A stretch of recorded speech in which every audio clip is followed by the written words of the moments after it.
میں یہ واقعہ ہزاروں دفعہ سنا چکا ہوں، ہر دفعہ ہی ایسے رونے بیٹھ جاتا ہوں کہ پھر میں وہاں نہیں کھڑا ہوتا، پھر میں وہاں ابوا پہنچ جاتا ہوں، میں دیکھتا ہوں 6 سال کی عمر میں میرے نبی کو اللہ نے یہاں اتنا بڑا امتحان دیا کہ جنگل میں ماں کو موت دے دی، 25 سال کی عمر میں ماں مر گئی، اچانک مر گئی، کوئی بیماری نہیں، کچھ نہیں، جس کو آج ہم ہارٹ اٹیک کہتے ہیں، ہارٹ فیلئر کہتے ہیں۔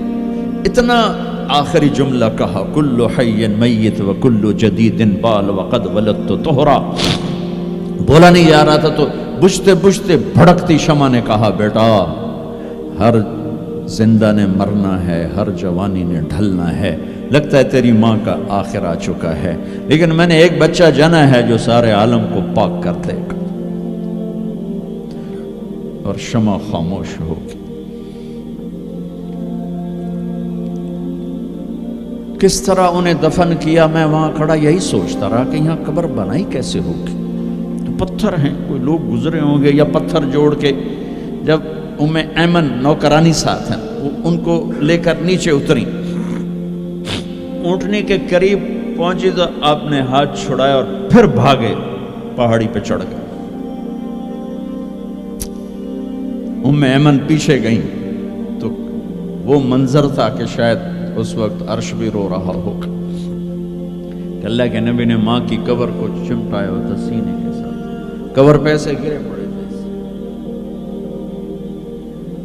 اور جب ایمن قریب آئیں تو وہ نوحہ کہہ رہے تھے کہ پتھر بھی پگھل رہے تھے کہ ماں جی آپ کو تو پتا تھا آپ کے سوا میرا کوئی نہ تھا، آپ مجھے چھوڑ کے کیوں چلی گئی، آپ مجھے چھوڑ کے کہاں چلی گئی۔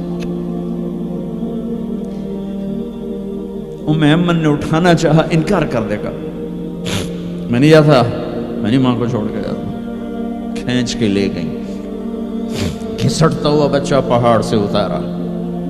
2 دن روتے روتے مکے کا سفر ہے، پھر کھانا بھی بند ہو گیا، پینا بھی بند ہو گیا، سوائے زمزم کے چند گھونٹ پانی کے سارا دن نہ کھاتے تھے نہ پیتے تھے، اکیلے بیٹھے رہتے، نہ ماں نہ باپ نہ بھائی نہ بہن۔ اللہ 57 سال کے بعد ماں کی قبر پر پہنچے اور قبر کے سرہانے آ کر بیٹھے، گوڈے اوپر اٹھائے اور ہاتھ یہاں رکھے اور سر گوڈوں میں دے دیے، جیسے چھوٹے بچے رونے کی پوزیشن بناتے ہیں۔ یہ چھوٹی جگہ میں دکھا نہیں سکتا، اور پھر جو رونا شروع کیا، اتنا روئے کہ ساری داڑھی سارا سینہ آنسوں سے بھر گیا، جیسے کوئی معصوم بچہ، جیسے 6 سال کا محمد رو رہا صلی اللہ علیہ وسلم۔ اتنا روئے کہ وجود ہل گیا، اور پھر فرمایا کہ میں آگے نہیں جاؤں گا، میں رات یہیں رہوں گا۔ تم کیا جانو رشتے کیا ہوتے ہیں، تمہیں صرف پونڈ گننے آتے ہیں۔ تم سے مراد میں بھی اور سارے بھی، کہ ناراض نہ ہو جاؤ، ساری امت کا یہی حال۔ رات وہاں گزاری، ہائے کیا کہہ رہے ہیں، کاش میری ماں کبھی ہوتی، میں ایسی خدمت کرتا کہ بریڈ فورڈ والے بھی یاد کرتے ہیں، میں ایسی خدمت کرتا کہ میں عشاء کی نماز کے مصلی پر کھڑا ہوتا اور سورۃ فاتحہ پڑھ رہا ہوتا، اور پھر ادھر سے میری ماں کہتی محمد، تو میں نماز توڑ کے کہتا لبیک اماں جی، ماں جی حاضر ہوں، ماں جی حاضر ہوں۔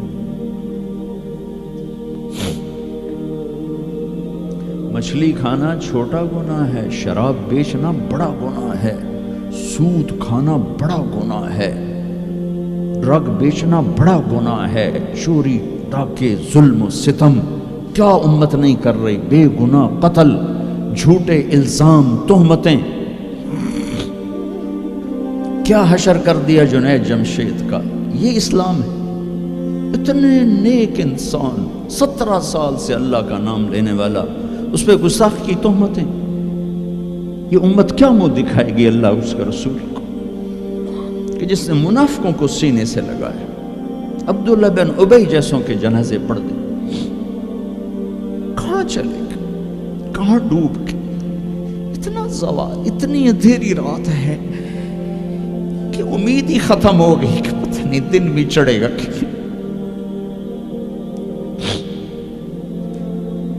دین کے نام لینے والے جب دین کو ذبح کرنے پہ آ جائیں, ممبر پہ بیٹھنے والے جب نفرتوں کی آگ بھڑکانے لگے, کس سے غلطی نہیں ہوتی. ایک پاک انبیاء کی ذات ہے جن کی زبان پہ اللہ بولتا. باقی طارق جمیل روزانہ مجھے 40 سال ہو گئے بیان کرتے ہوئے, میں خطا نہیں کروں گا تو اور کیا کروں گا.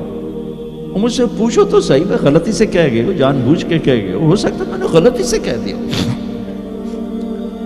اللہ نے توبہ رکھی ہے, کفر کی توبہ. یہ میں درد سے بول رہا ہوں, یہ زوال ہے, زوال, خوفناک زوال ہے. جب ممبر پہ بیٹھنے والے دین سے اتنے دور چلے گئے, عوام کا کیا. طلحہ نے نبوت کا دعویٰ کیا اور لڑائی کی صحابہ سے. عکاشہ بن محسن جیسے بدری صحابی کو شہید کیا, اتنے بڑے مقام کے صحابی کو شہید کیا. اور حضرت عمر کے زمانے میں توبہ کرنے آیا, آپ نے گلے لگا لیا, توبہ تو سب کفر کے نبوت کے دعوے. میرا اللہ کہتا میں تو ہر بیان میں کہہ رہا ہوں کہ دھرتی گناہوں سے بھر کے ایک دفعہ کہو یا اللہ میری توبہ, تو اللہ کہتا جاؤ سب معاف کیا. یہ میں زوال بتاؤ, آج امت کتنی پستی میں چلی گئی ہے, کس قدر فرقہ واریت نے ایک اژدہا کی شکل اختیار کر لی ہے. ایک دوسرے کو سلام کرنے سے کہ کافر کافر کافر, کتے خنزیر. میرا نبی ایسے بولتا تھا. میں انسان ہوں, بول رہا ہوں, بولتے بولتے کوئی غلط جملہ بول سکتا. گستاخی کا جان بوجھ کے کرنے والا یقیناً دارہ اسلام سے عمل چھوڑنے سے آدمی کافر نہیں ہوتا, گستاخی کرنے سے, نماز چھوڑنے سے کافر نہیں ہوتا, گناہگار ہے. نماز کی گستاخی کرنے سے وہ دارہ اسلام سے نکلتا ہے, لیکن اس کے لیے بھی توبہ کا دروازہ کھلا ہوا ہے. لیکن یہ کتنا تعصب ہے, نفرت ہے کہ ایک آدمی کی 17 سال کی پاک زندگی کو ایک غلطی پر کفر بنا دیا. ایک گراوٹ ہے, زوال ہے. ہمیں بندر خنزیر بنانے کے لیے فرقہ واریت ہی کافی تھی. اس کملی والے کو دعائیں دو جس نے حسن حسین کو ذبح ہونے دیا. تمہارے لیے ہاتھ اٹھو, میری امت کے ساتھ کیا کرے گا, پوچھ کے ہو. اور وہاں سے جواب آتا ہے ساتھ دوں گا.